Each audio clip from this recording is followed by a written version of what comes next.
Hola, ¿qué tal? ¿Cómo están? El día de hoy vamos a ver uno de los grandes recursos para hacernos del conocimiento empírico, uno de los grandes recursos para constatar la veracidad de afirmaciones de carácter teórico. El experimento, el recurso más importante para generar conocimiento científico. Quiero subrayar además que cuando hablemos del experimento estamos hablando de algo que yo creo como hace 10 años he insistido que deben de aprender los docentes.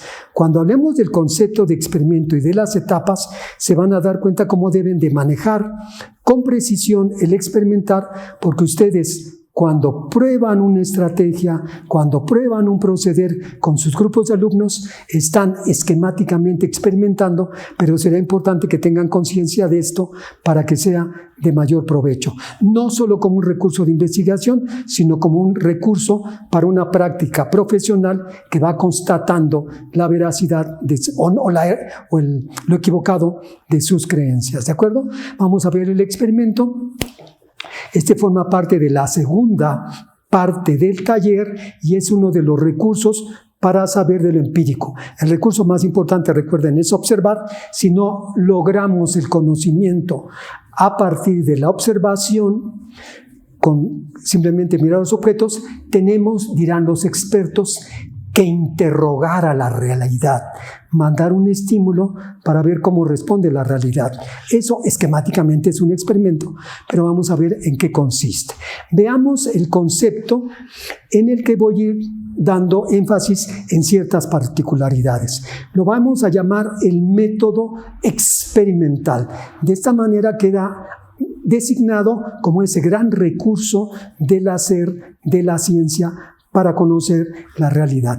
El método experimental consiste en manipular. Todo experimento lo que hacemos es manipular algo para ver cuál es el efecto que produce en otra condición. Sí, ya cayeron en cuenta. Ustedes como maestros manipulan ciertas prácticas, actividades, procesos, estrategias, esperando un resultado en los alumnos. Lo que pasa es que tenemos que tener gran conciencia de esa manipulación. Lo hacemos intencionalmente y lo vamos a hacer de manera selectiva, porque a veces como maestros queremos obtener un resultado y manipulamos consciente e inconscientemente muchas cosas, entonces no sabemos realmente el resultado fue producto de qué. Entonces se manipula intencionalmente algo en condiciones controladas. Por eso en nuestra cabeza vendrá de manera inmediata el laboratorio.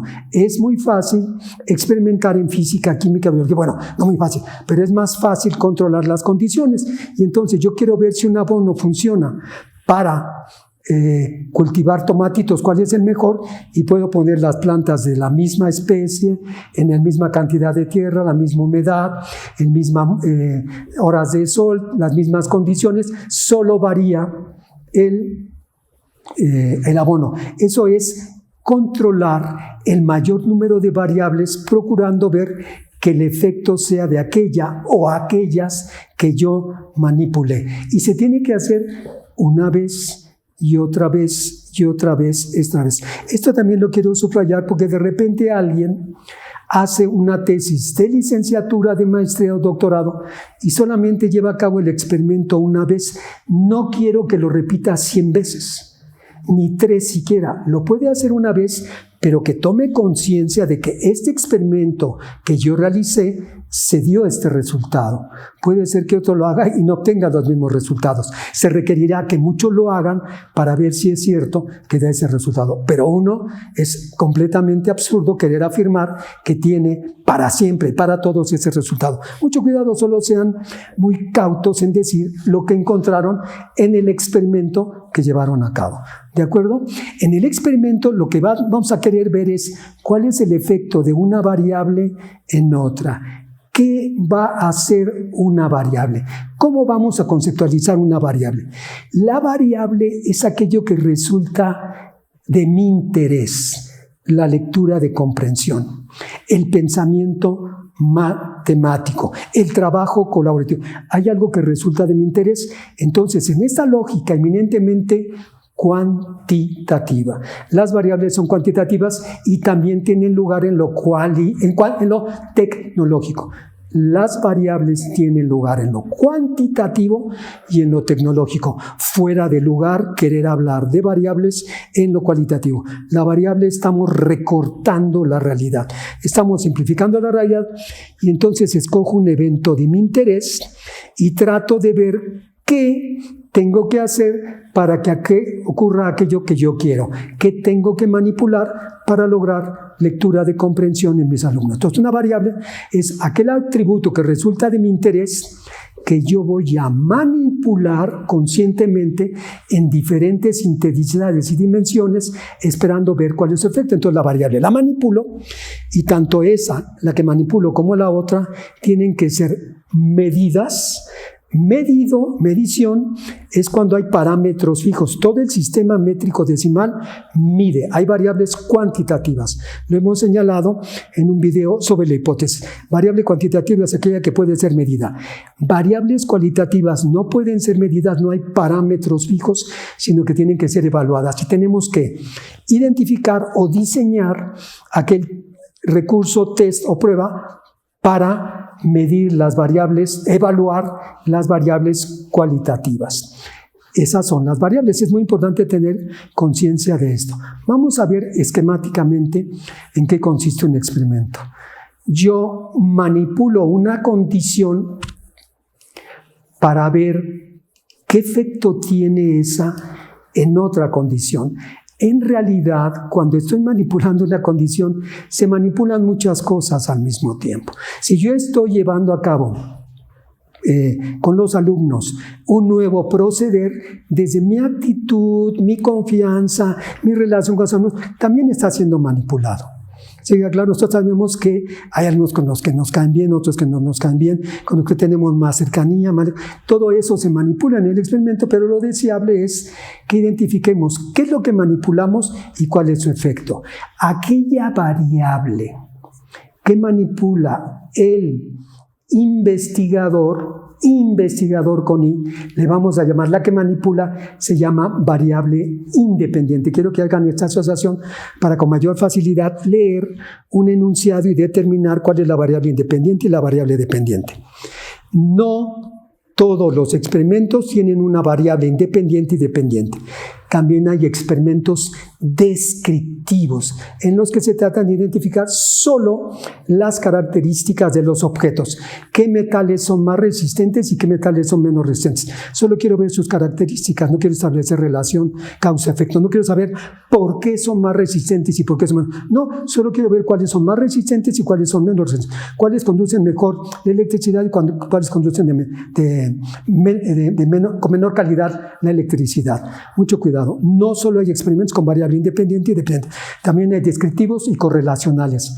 Pueden revisar el video sobre hipótesis que está integrado en la primera parte de este taller de el proyecto de investigación. En los videos de la primera parte hay esa sobre hipótesis y podrán ver que podemos hacer experimentos con hipótesis descriptivas, correlacionales y causales. Para el experimento clásico voy a usar una causal. Entonces, variable independiente es la que yo manipulo para ver cuál es el efecto en la otra, cuyo valor va a depender, en teoría, de la manipulación que yo he hecho.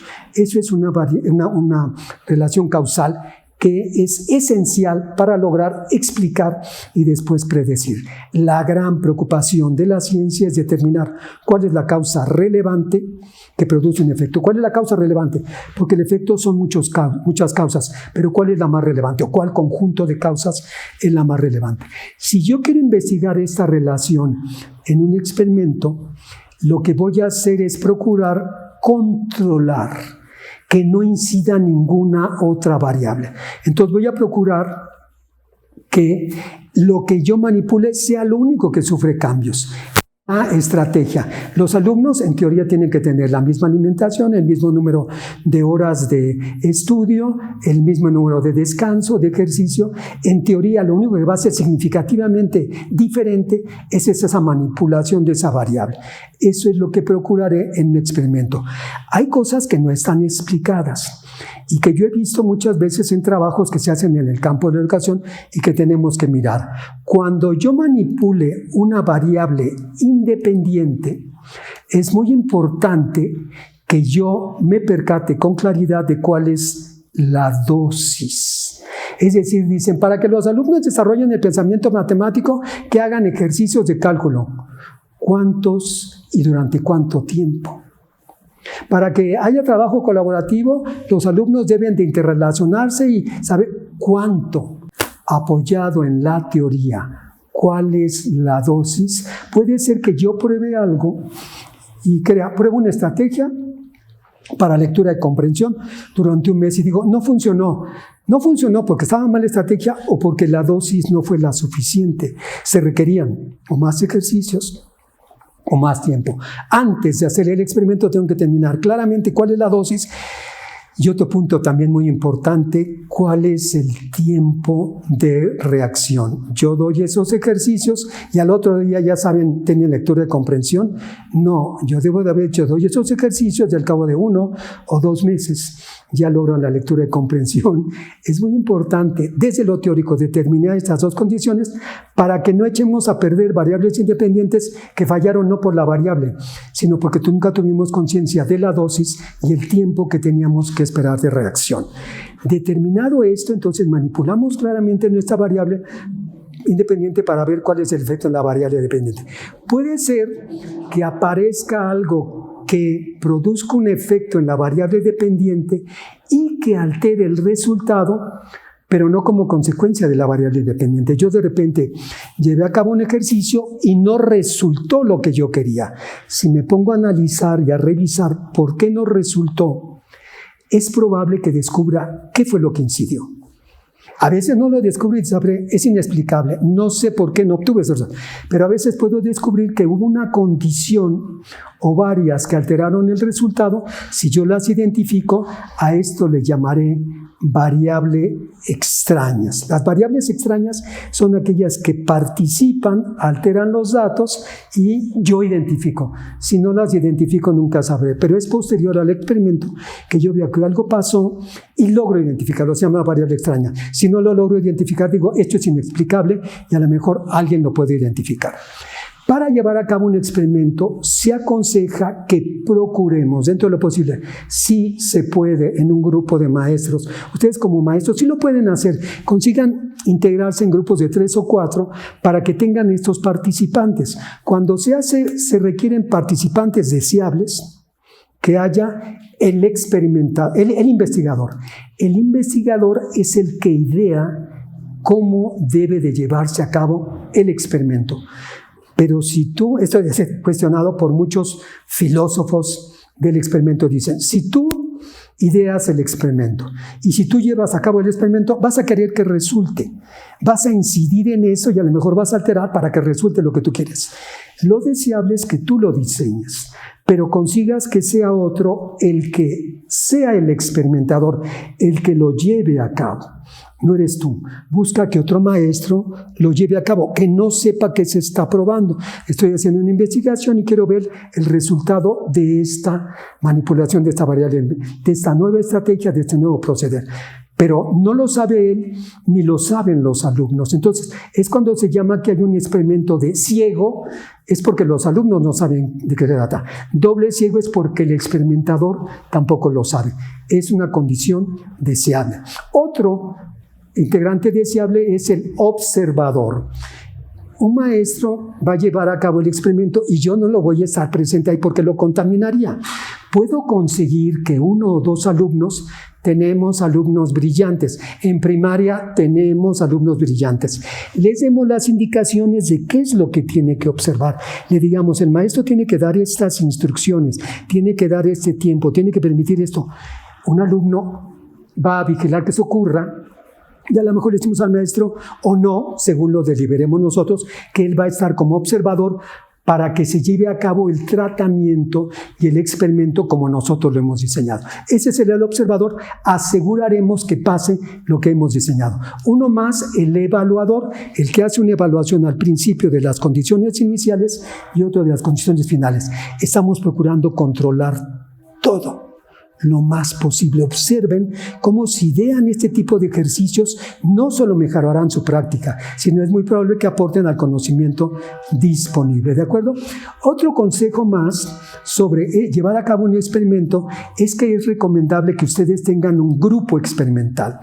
Grupo experimental es en el que manipulan la variable independiente para ver cuál es su efecto, pero al mismo tiempo tengan un grupo control. Grupo control es aquel en el que no manipulamos nada y solo esperamos que se desarrolle de manera natural. Conviene que yo tenga un grupo en el que experimento y otro en el que no, para que al final del tiempo que yo he determinado, en el que espero el efecto de la variable independiente, vea si la diferencia sí es significativa. Porque a veces el cambio no fue por lo que yo hice, sino era por la evolución natural de los chicos, porque van creciendo, porque se van desarrollando. Entonces, importante el manejo de un grupo experimental que manipula y un grupo control. Con estos elementos es muy importante y es viable que yo logre en gran medida, no necesariamente con toda la certeza, ver cuál es el efecto de esa variable independiente o de esas variables independientes sobre la variable dependiente. ¿De acuerdo? Muy bien, vamos a ver ahora que cuando llevemos a cabo el experimento, aunque seamos nosotros y tengamos un observador y un experimentador, o lo hacemos solo nosotros, tengamos mucho cuidado en ver cómo hacemos para observar. Diseñemos cómo vamos a observar, que veamos cómo hicimos para mirar, para comprender, para entender lo que está pasando. Por eso es aconsejable que sea un grupo, porque lo que no ve uno, lo que no piensa uno, lo que no considera uno, lo hace otro. Tenemos que cuidar mucho cómo ideamos el experimento, cómo decimos que se va a hacer el experimento. Piaget era uno de los hombres increíbles que ideaba experimentos realmente brillantes. Cómo debemos de anticipar lo que esperamos que ocurra. Es muy importante estar atento a esto durante todo el experimento y no confiar en que somos muy listos y que lo que vamos a hacer va a demostrar que lo hemos logrado. Es preferible que aparezcan errores, que los analicemos y aprendemos de los errores, a que nos pongamos vendas de que todo lo hicimos muy bien y que resulta otro. Actuar, les digo, cuando uno manipula una variable, está manipulando más cosas de lo que uno supone. ¿Cómo vamos a evaluar o alguien va a evaluar? Tenemos que mirar todo para asegurar cuál es el resultado de aquello que manipulamos. ¿De acuerdo? Eso lo tenemos que cuidar en cada uno de los experimentos. ¿Cuáles son las fases? Voy a enumerar muchas fases, procuraré ser breve, pero vamos a ver que hay que cuidar muchas cosas. Lo primero que tenemos que hacer es que nosotros miramos una realidad. Ustedes, maestros, ven una realidad y ven que algo no funciona y quieren incidir en él. Lo primero que tienen que hacer es ver qué voy a tomar en cuenta para incidir en él. La lectura y comprensión de los alumnos. Voy a tomar en cuenta las prácticas, los materiales, la actitud de los alumnos y práctica. Entrarán en juego los padres de familia, entrarán en juego la tarea. Este recorte de qué queda dentro y qué fuera del experimento puede ser claramente definido cuando revisamos otros experimentos. Porque en los otros experimentos los expertos dicen con qué van a trabajar y con qué no van a trabajar. Que nos den pistas para que nosotros sepamos qué va a quedar dentro del experimento y qué no queda. No podemos estudiar toda la realidad, todas las variables, eso no se puede, ya lo advertiré más adelante. Identificar las variables de estudio. La lectura de comprensión, en este caso que he tomado como ejemplo, es resultado de muchas cosas. No puedo tomar todas. Yo tengo que escoger 2, 3 o 4 por la lectura, por mi experiencia, en las que voy a confiar que se supone que tienen más peso como variables independientes para lograr ese efecto. ¿De acuerdo? Identificar las variables. Determinar con qué voy a trabajar, con qué espacio. Oye, ¿vas a trabajar conmigo tú con tus alumnos? Yo voy a trabajar conmigo, él va a trabajar. Todo con lo que voy a requerir para llevar a cabo ese experimento con la colaboración de quienes. ¿Sí queda claro? Formular con mucho cuidado la hipótesis. qué de lo que yo he examinado en la literatura, en mi experiencia, en lo que tengo con mis alumnos, voy a manejar. Entonces yo pongo, si se dan más explicaciones, lograrán este efecto. Si se hacen ejercicios que cumplan con estas condiciones, lograrán lectura completa. Si los textos, tengo que ser muy cuidadoso de en dónde estoy poniendo mi confianza respecto de lo que va a mirar el experimento. No puedo mirar todo. Entonces, con mucho cuidado veo en dónde pongo mi interés. Me gustaría que lo hicieran aquí en su práctica profesional diaria. No es nada del otro mundo, es lo mismo que lo que están haciendo. Solamente que tienen que atender a su práctica diaria, pero en esencia poner atención a una hipótesis que ustedes han formulado y que van a poner a prueba ustedes o con colaboración de otros maestros. Creo que lo podrán hacer muy bien. Definir el proceso, cómo voy a medir o evaluar las variables, y tanto la variable independiente como la variable, cómo se van a medir o evaluar. Tenemos otro video que habla sobre medición o evaluación, revísenlo, ¿de acuerdo? Y la clave, ¿cuál es la dosis de la variable independiente? La literatura ya existente, revísenla, los expertos les dirán cuál es la dosis, igual lo mismo, cuál es el tiempo que debo de esperar para que esa variable surta efecto, cuál es el tiempo, porque de repente, como les digo, puede haber habido cosas muy brillantes que ustedes consideran que no sirvieron y es porque no era la dosis, no fue suficiente o no esperé el tiempo necesario.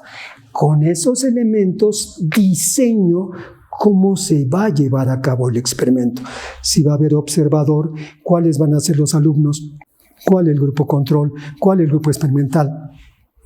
Voy a hacer un grupo control en una escuela y el grupo experimental en otro para que no se intercambien información y esto les vengan a decir a los otros, o cómo voy a llevar a cabo el experimento, que es todo lo que tengo que cuidar para llevar a cabo el experimento, ¿de acuerdo?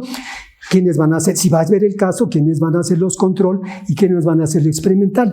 Lo deseable es que esos grupos sean lo más equivalentes posibles, que sean el mismo número de chicas y chicos, que más o menos, si tengo algunos elementos, más o menos tengan calificaciones en promedio, lo mismo, pues aquí tenemos 80 que lo hacen muy bien y 20 que tienen problemas, igual procuro que aquí haya 80 y 20 para que sean lo más equivalentes posibles esos dos grupos a la hora de asignar los sujetos. Y entonces ahora sí, hago una estimación de cómo iniciamos, qué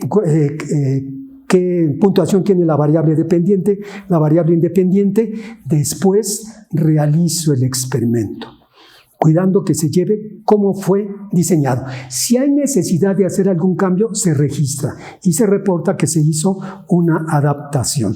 Se van recogiendo los datos durante todo el experimento, examino los posibles errores o incidencias. Si no se llevó a cabo, si no cumplieron con cierta tarea, si olvidamos un paso, si los alumnos no están colaborando, los errores, incidencias, estimar las condiciones. Finalmente veo cómo, si se cumplió el tratamiento de la variable independiente y el de la variable dependiente, cuáles son los resultados en los dos grupos si tuve esa oportunidad.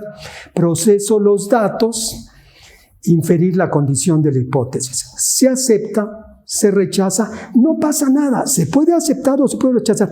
La finalidad era lograr el conocimiento, no a fuerzas. Ese es otro error y tenemos un video sobre la hipótesis en la primera parte de este taller, de que no necesariamente se tiene que aceptar la hipótesis, ¿de acuerdo? Esas son las etapas y después haré el reporte de mi investigación. ¿Cuáles son las grandes ventajas del método experimental? ¿Por qué conviene que yo empiece a diseñar en mi clase? Oiga, pero es de primaria, hágalo. Es de preescolar, oiga, es de maestría, es de doctorado, haga experimentos. Tenemos una condición que ahora estoy recordando. En principio, los sujetos que participan en el experimento deben de dar su consentimiento informado. Se les da esquemáticamente que vamos a hacer un trabajo en el que vamos a procurar trabajar algún tema, pero le damos el menor número de pistas para que no incida en los resultados. Ya se ha identificado que los sujetos experimentales siempre procuran complacer al investigador. El investigador en nuestro país tiene una aura de sujeto muy importante. Entonces, cuando dice, voy a hacer un experimento, ellos procuran ver todas las pistas en nuestro desenvolvimiento, en nuestro discurso, para complacernos, porque es el investigador. Entonces, cuando procuremos su consentimiento informado por escrito, que dicen, sí, estoy de acuerdo, voy a participar en el experimento, no demos mucha información de manera tal que contaminemos y logremos la respuesta, no porque funcionaba lo que hicimos, sino porque ellos hicieron lo posible y lo imposible por complacernos a nosotros, ¿de acuerdo? ¿Cuáles son las ventajas de experimentar? Se realiza, lo vemos, en el mayor número de condiciones controladas. Aseguramos que el efecto sea en gran medida por lo que hemos manipulado. Es posible, observen cómo lo he explicado, mirar todo porque tengo un observador, porque doy instrucciones claras, porque cuido quién construyó el experimento, quién va a experimentar, quién va a evaluar, quiénes van a observar. Todo eso es posible cuidarlo. Si yo estoy solito en mi salón de clase y tengo que dar la clase y las calificaciones, es muy difícil, ¿no? Tengo que procurar estar consciente para cuidar lo más posible de eso. Importantísimo, se puede repetir una vez y otra vez, y otra vez, y otra vez. Y entonces cuando lo hayamos repetido como 10 o 20 veces, diremos, sí, me parece que sí es posible, no con una.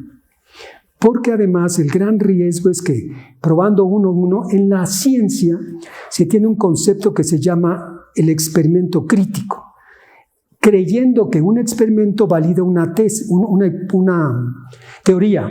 No.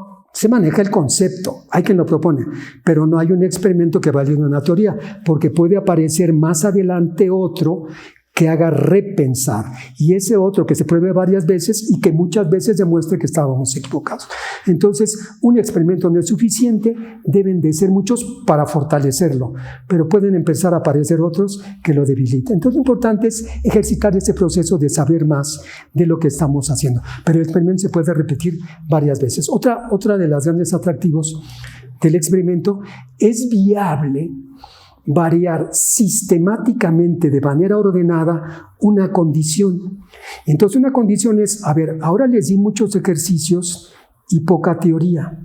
La próxima vez le voy a dar menos ejercicios y más teoría. La próxima vez voy a alternar de otra manera. Entonces nosotros vamos a ir probando cada una de las variables en diferentes dimensiones, ir variando hasta encontrar la clave de cuál es la dosis, cuál es el tiempo de reacción para que resulte lo que yo digo. Esa es una de las grandes ventajas que tiene el extraordinario experimento para conocer cuál es la causa relevante que propicia aquel efecto que yo estoy buscando. ¿De acuerdo? Vamos a ver las numerosas desventajas que vienen de las críticas, limitaciones que vienen de las críticas que se hacen del experimento. No es un ámbito natural. En el momento en que yo explico que se va a hacer un experimento o que estamos manipulando de manera consciente e inconsciente, el sujeto siente que hay algo que no es real. Cuando nosotros estudiamos una plantita en un laboratorio, un vector en un laboratorio, no está en su ámbito natural. Por eso muchas veces lo que ocurre en un laboratorio no se refleja en la realidad, porque hemos recortado la realidad o hemos establecido unas condiciones especiales. En el caso de lo social, que no ocurre. Es como cuando dicen, vamos a hacer de cuenta que estamos en un barco y se hunde, ¿qué harían? Hombre, harían algo, pero si ocurrió el barco, seguramente no tiene nada que ver con lo que ocurrió en ese disque experimento, ¿no? Entonces, no es en la monitorear. Hay un recorte importante, ya les he dicho, cuando busquen qué variables tienen que incidir en lo que ustedes quieren, puede ser que cometan un error y que hayan dejado fuera una variable relevante que es importante para ese efecto, y por más que lo hacen, no funciona porque no tomaron en cuenta una o variables que son importantes. Lean lo que dicen los expertos para que su experimento se enfoque en esas variables importantes. El investigador ha de procurar el control, ya lo vimos, se tiene que procurar el control de variables. No se puede, hacemos lo más posible, pero menos en lo social se pueden cuidar todas esas variables. Es imposible el control de todas esas variables. Nosotros poco a poco tenemos que ir desarrollando el desarrollo de habilidades para llevar a cabo un experimento. No es tan sencillo dar instrucciones para que se cumplan. Si yo se las doy a otro maestro para que haga que los cumplan, tengo que ser muy preciso, muy pulcro para que se cumplan ciertos criterios de precisión, y lo que yo le diga lo pueda repetir, se lo doy por escrito o con diagramas o con dibujos, para que sea tal cual yo se lo digo. Tenemos que cuidar eso. Yo una vez tuve una oportunidad de entrar en un experimento que se hizo en el Poli, no recordaré el nombre de la doctora que lo hizo, pero les decía, desde el principio, los alumnos los forman afuera del más pequeño al más grande. Ellos se van insertando de izquierda a derecha, del pequeño al más grande, izquierda a derecha, para que no se tapen unos a otros. Cuando hagan la explicación, levanten a esa altura el lápiz y digan, tienen que marcar con rojo, todos tienen rojo, denle la vuelta. Muy precisas, unas indicaciones muy precisas para que después, como 8 o 10 maestros, hiciéramos lo más posible la práctica de la misma manera. Piensen en eso, tienen que ser muy cuidadosos con eso. Y la clave, el gran elemento clave de un experimento es el valor inicial de la variable independiente, la variable dependiente, y el valor final de la variable independiente y la variable dependiente. De tal manera que fundamental es estudiar, saber, desarrollar recursos de medición o evaluación, o retomar unos que ya existen. Pero ahí está la clave de cómo manipular y cómo medir esas variables. No podemos estudiar todas las variables, la realidad es muy complejo. El sujeto está sujeto al efecto del experimentador. Como les decía, se ha probado que si el experimentador tiene cierta creencia y trabaja con el grupo, sus creencias van a afectar el experimento. Ya se ha probado en ciencias sociales que lo que tiene, estos sujetos no van a querer participar, no quieren participar, porque le metimos cosas en la cabeza que hace que surte efecto. Está completamente documentado. ¿De acuerdo? Pues nuevamente, muchas gracias. Me encantará que en su práctica profesional empiecen esquemáticamente a idear y a poner a prueba experimentos y después hagan experimentos más sofisticados. Agradezco a todos los maestros del Sindicato de Maestros al servicio del Estado de México y recuérdenlo, por la educación al servicio del pueblo. Muchas gracias.